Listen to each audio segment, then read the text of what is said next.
भारतीय नागरिकाने परदेशात नागरिकत्व घेण्यासाठी अर्ज केल्यास त्यांचे भारतीय नागरिकत्व रद्द होत होते।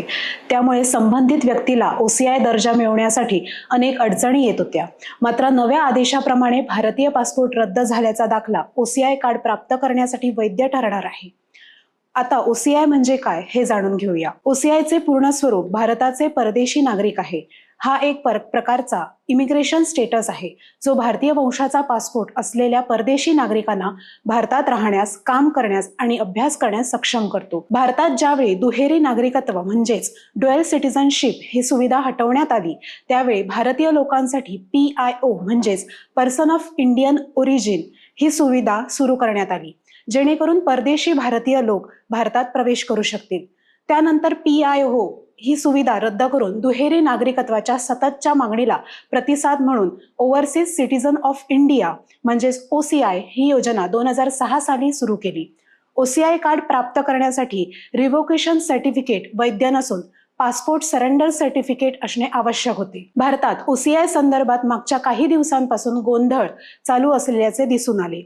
OCI संबंधी 4 एप्रिल रोजी आदेश जारी करण्यात आला। त्याच महिन्याच्या 30 तारखेला यापूर्वी 4 एप्रिलला जारी केलेला आदेश मागे घेतला व त्यासंबंधी शुद्धीपत्रक काढण्यात आले होते। त्या शुद्धीपत्रकात हे प्रकरण केंद्रीय गृह मंत्रालयाच्या विचाराधीन आहे असे म्हटले होते।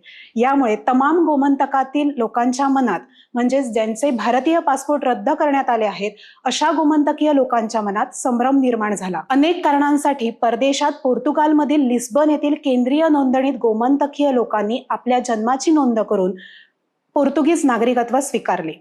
अशा अनेक गोमंतकीयांचे भारतीय पासपोर्ट रद्द करण्यात आले आणि शरणागती प्रमाणपत्रे स्वीकारणे थांबवले होते। त्यामुळे गोमंतकातील लोक OCI कार्डसाठी अर्ज करण्यास अपात्र ठरले। OCI कार्ड मिळाले नाही तर कायमचेच भारतात येण्यापासून वंचित राहतील या भीतीने गोव्यातील लोकांच्या मनात गोंधळ उडाला। OCI संदर्भात अनेक प्रश्न निर्माण झाले।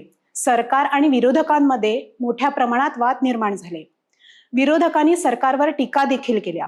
विरोधकांनी या OCIच्या संदर्भात लवकरात लवकर निर्णय देण्याची मागणी केली। अखेरीस मंगळवारी सरकारने दीर्घकाळ रखडलेला OCI संदर्भातील प्रश्न मार्गी लावला आणि गोमंतकीयांना दिलासा दिला। माय गोवा नेटवर्कला दिलेल्या मुलाखतीत आमदार ॲडव्होकेट कार्लोस अल्वारिज यांनी OCI संदर्भातील जो काही गोंधळ झालेला त्यावर भाष्य करून OCI विषयीचा संभ्रम दूर करण्याचा प्रयत्न केलेला आहे।